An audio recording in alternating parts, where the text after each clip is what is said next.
The Seven Voyages of Sinbad the Sailor, the seventh and final voyage. The Caliph Harun al-Rashid one day sent for me and told me I must bear a present to the king of Serendib. I ventured to protest on account of my age, but I could not persuade him to give up his plan. I arrived at Serendib and prayed an audience with the king. I was conducted to the palace with great respect and delivered to the monarch the caliph's letter and present.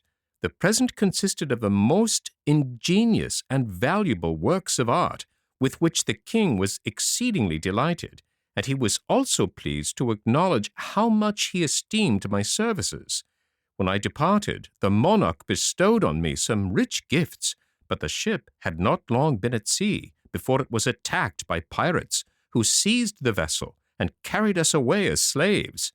I was sold to a merchant. When my master found that I could use the bow and arrow with skill, he took me upon an elephant and carried me to a vast forest in the country. My master ordered me to climb a high tree and wait there until I saw a troop of elephants pass by.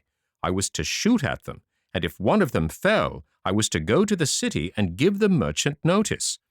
Having given me these directions and a bag of provisions, he left me. On the morning of the second day, I saw a great number of elephants. I succeeded in shooting one of them, upon which the others went away, and I returned to the city and told my employer, who praised my work. We went back to the forest and dug a hole in which the elephant was to remain until it decayed and left the teeth free. I continued this trade nearly 2 months and killed an elephant almost every day. One morning, all the elephants came up to the tree in which I was and trumpeted dreadfully. One of them fastened his trunk round the tree and tore it up by the roots. I fell with the tree. The animal took me up with his trunk and placed me on his back, and then, at the head of his troop, he brought me to a place where he gently laid me on the ground, and they all went away. I discovered that I was upon a large, broad hill, covered all over with the bones and teeth of elephants, and was soon convinced that this was their burying place. I reached the city once more. My master thought I was lost, for he had seen the torn tree and found my bow and arrows. I told him what had happened, and led him to the hill.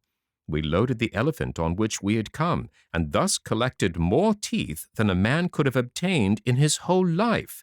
The merchant told me that not only he himself, but the whole city was indebted to me, and that I should return to my own country with sufficient wealth to make me happy. My patron loaded a ship with ivory, and the other merchants made me valuable presents. I reached Balsora and landed my ivory, which I found to be more valuable than I had expected.